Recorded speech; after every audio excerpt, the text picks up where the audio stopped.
Hello my dear student, কেমন আছো সবাই? আশা করি ভালো আছো। তো আমাদের ভিডিও ক্লাসগুলোর ধারাবাহিকতায় আজকেও তোমাদের সামনে আমি উপস্থিত হয়েছি। গত ক্লাসগুলোতে আমরা যে পার্টটা আলোচনা করেছি সেখান থেকে যদি আলোচনায় মুখস্থ করা যায় তাহলে আমরা দেখব যে গত ভিডিওতে আমরা বাংলাদেশের মুক্তিযুদ্ধের অন্যতম একটা ঘটনা অপারেশন সার্চলাইট নিয়ে কথা বলেছিলাম। তো যদি প্রশ্ন আসে তো অপারেশন সার্চলাইটটা কি, তাহলে কিন্তু সহজে এর উত্তর বলা যায়। এই প্রশ্ন কিন্তু মাঝে মাঝে আসে যে অপারেশন সার্চলাইট বলতে কি বোঝায়, অপারেশন সার্চলাইট কাকে বলে, বা অপারেশন সার্চলাইট কে কেন কালো রাত্রি বলা হয়।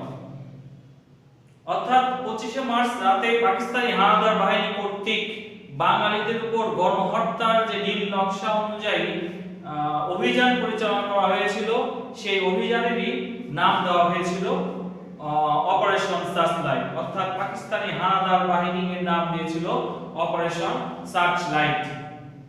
যাই হোক, এই অপারেশন সার্চলাইটের বিস্তারিত আলোচনা ছিল। আরেকটা আলোচনা ছিল যে এই অপারেশন সার্চলাইটের আওতায় ঢাকা বিশ্ববিদ্যালয়ে কি ঘটনা ঘটেছিল।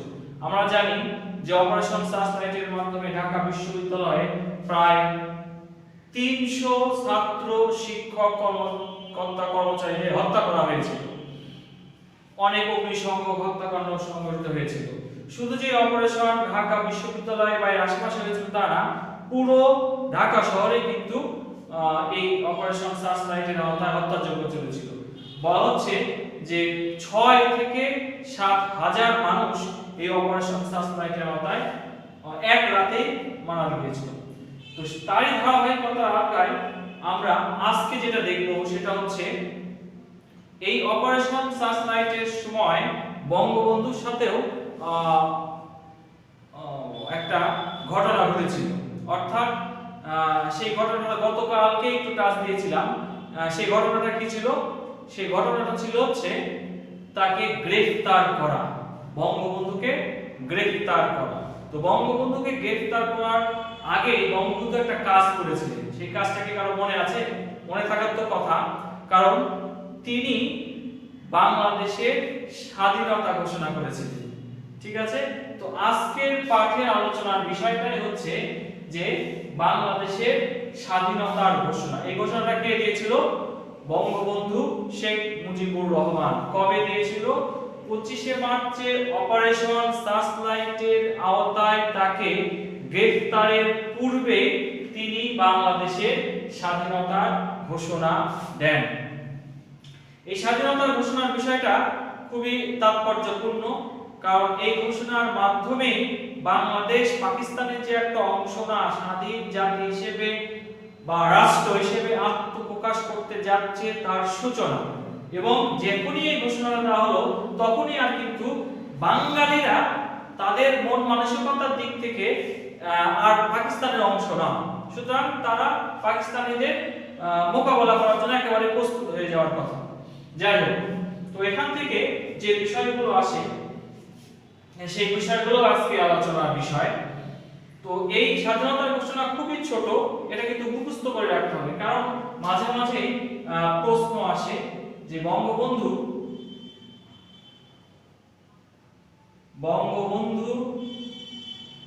স্বাধীনতার ঘোষণায়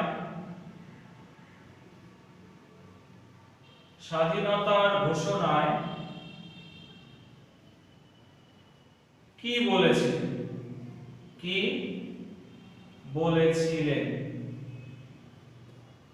মাঝে মাঝে প্রশ্নটা আসে, বঙ্গবন্ধু স্বাধীনতার ঘোষণায় কি বলেছিলেন। আমি একটা ছকের মাধ্যমে তিনি যে স্বাধীনতার ঘোষণাটা দিয়েছিলেন তার হাইলাইটস তুলে ধরেছি। অর্থাৎ তিনি বেশ কিছু বিষয় এই স্বাধীনতার ঘোষণায় উল্লেখ করেছিলেন। যেমন তিনি বলেছিলেন, যেহেতু তাকে গ্রেফতার করা হচ্ছে, তিনি বলেছিলেন যে ইহাই হয়তো আমার শেষ বার্তা। কারণ যেহেতু তাকে গ্রেফতার করা হচ্ছে তার পরিণতি কি হবে তিনি তো জানেন না, সুতরাং তিনি বলেছিলেন ইহাই হয়তো আমার শেষ বার্তা।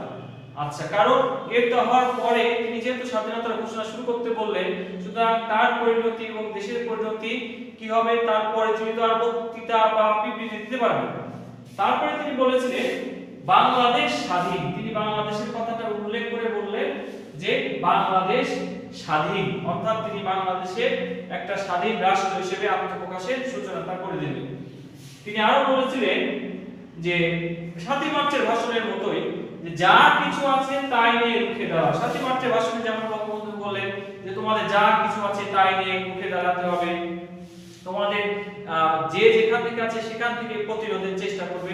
তিনি এখানেও বলেছিলেন যে স্বাধীনতা ঘোষণায় যে যা কিছু আছে তাই নিয়ে পাকিস্তানের হানাদার বাহিনীকে রুখতে হবে, তার প্রতিরোধ করতে হবে।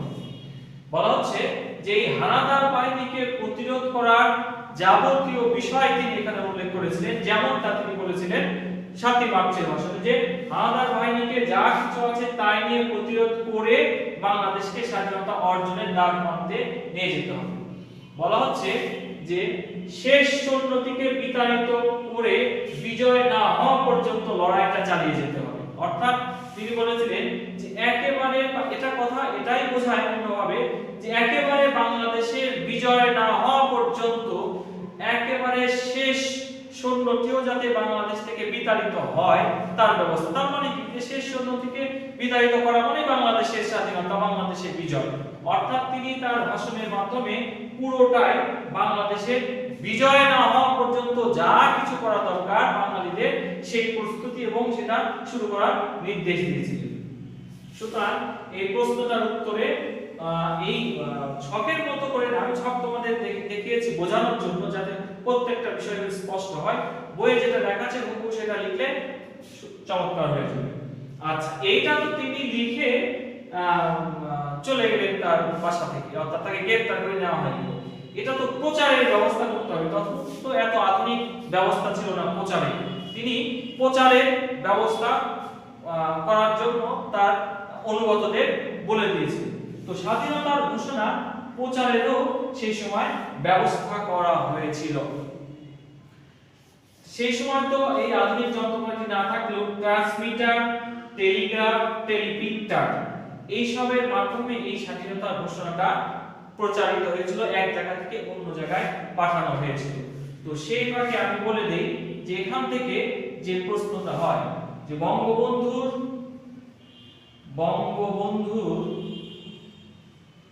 স্বাধীনতার ঘোষণা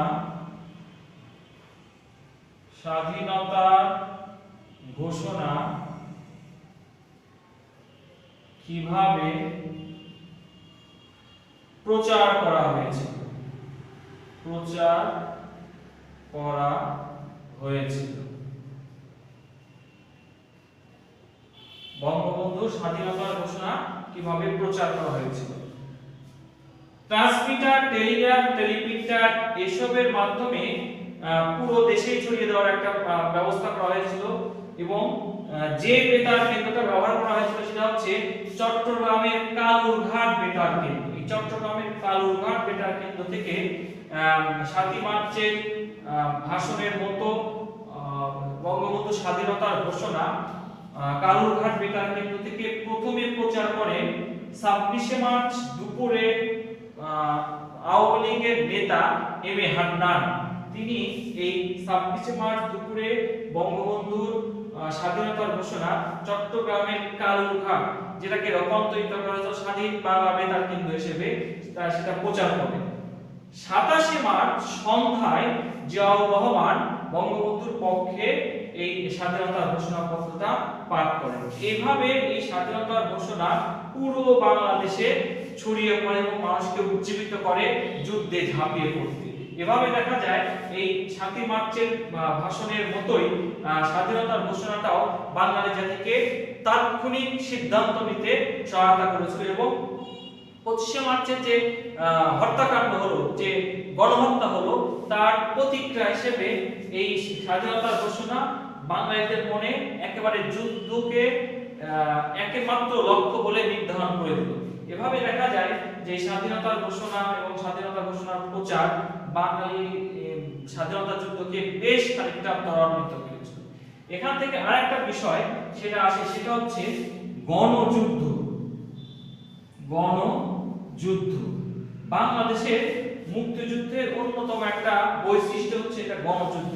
তো মাঝে মাঝে প্রশ্ন আসে যে গণযুদ্ধ কাকে বলে, যে অথবা বাংলাদেশের মুক্তিযুদ্ধকে গণযুদ্ধ বলার কারণ কি? এই গণযুদ্ধ বলার বেশ কয়েকটা কারণ আছে। কারণ হচ্ছে বাংলাদেশে তখন কি সেনাবাহিনী, পুলিশ বাহিনী, নৌবাহিনী এগুলো ছিল না। তখন ছিল ছাত্র, তখন ছিল শ্রমিক, তখন ছিল বিভিন্ন নেতা। এরা কি করলো, বাংলাদেশে মুক্তিযুদ্ধে বেশ কয়েকটা বৈশিষ্ট্য আমরা এখানে দেখতে পাই। সেটা হচ্ছে ছাত্র, শ্রমিক এবং নেতা। এই ছাত্র, শ্রমিক এবং নেতা বাংলাদেশের মুক্তিযুদ্ধকে বিভিন্নভাবে সহায়তা করেছে। যাই হোক, এজন্যই বাংলাদেশের মুক্তিযুদ্ধকে বলা হচ্ছে গণযুদ্ধ বা জনযুদ্ধ। এটাও মাঝে মাঝে প্রশ্ন হিসেবে আসে যে বাংলাদেশের মুক্তিযুদ্ধকে গণযুদ্ধ বা জনযুদ্ধ বলার কারণ কি। যাই হোক, পার্ট 4টা অনেক ছোট, খুব বেশি যে প্রশ্ন আসে তা না, মোটামুটি এই 3 ধরনের প্রশ্নই আসে। আশা করি এই পার্ট 4টা সুন্দরভাবে বুঝতে পেরেছো এবং এই প্রশ্নগুলো খাতায় তুলে নিয়ে এবং এর উত্তরগুলো জেনে নিয়ে আরো ভালোভাবে প্র্যাকটিস করবা। ধন্যবাদ সবাইকে। আসসালামু আলাইকুম।